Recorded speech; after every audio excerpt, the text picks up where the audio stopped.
Ambreen Jan has the names, and we'll go.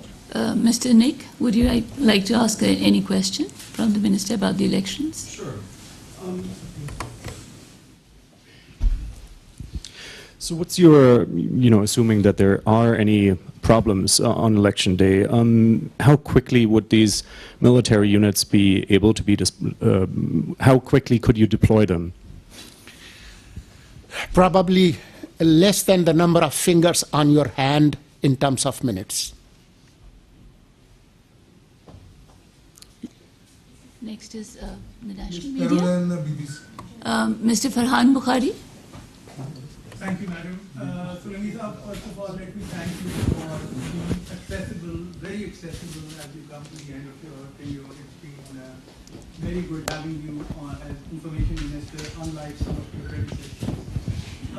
My question is that in less than an hour, this matter of former Prime Minister Imran Khan's marital status, the validity of that will be decided. Court is going to give out its verdict. This and other developments, other events around Imran Khan and PTI have reinforced the impression that this is a highly one-sided election with the establishment holding charge. What is your response to these allegations and the environment in which you're heading towards these elections for the fifth largest democracy, as you say? Thank you, sir.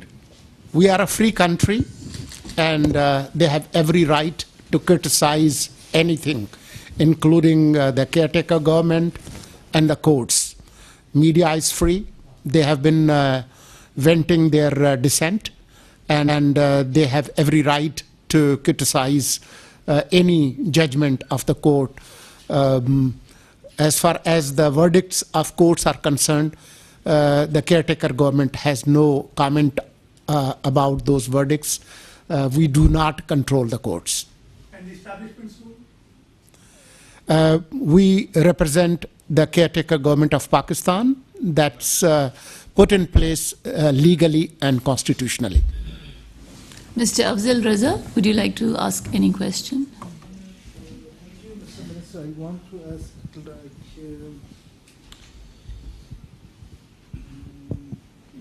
how many, can you please repeat the digits, how many voters would cast their votes for this year's election? 128.6 million voters across Pakistan. How many, do you have any figures, Minister, to how many males and how many females? Yes, we do have figures. Let me try to, yeah. Okay, thank you.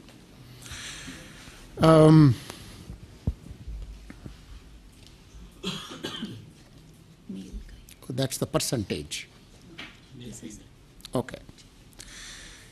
69.2 million voters are male voters, and 53.87 are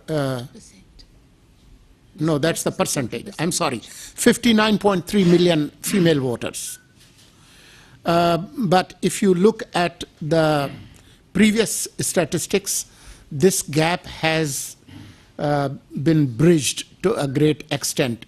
It has narrowed.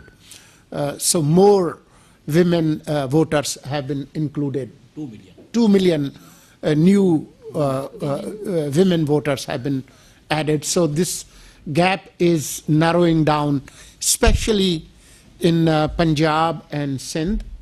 Less in Balochistan, but more. Mr. Nazir.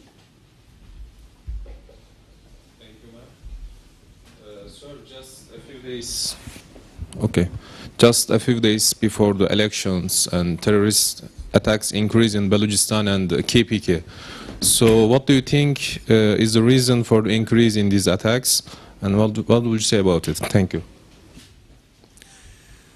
Well, law and order and terrorism is not new to this country. We have been experiencing this for over a decade, especially around 2005 and 6 and 7.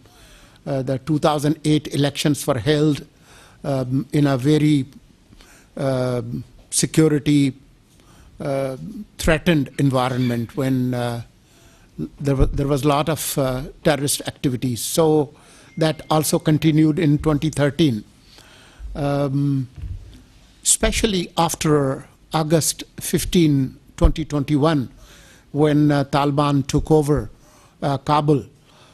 Sadly, this terrorist spike has surged.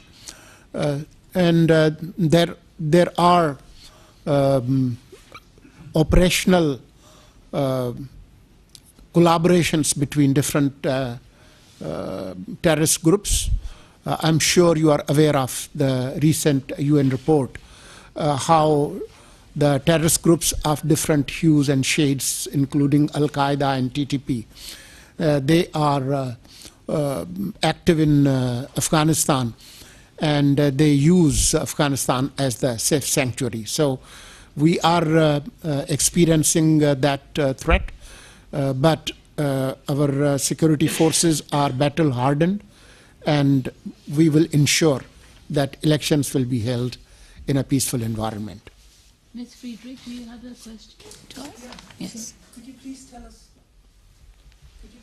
tell us a little bit about the international election observers? From which countries, from which bodies are they coming?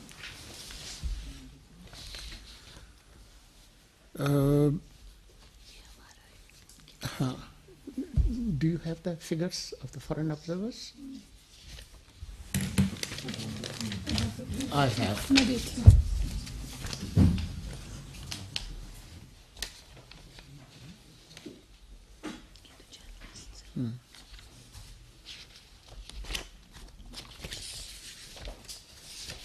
I'll get back to you.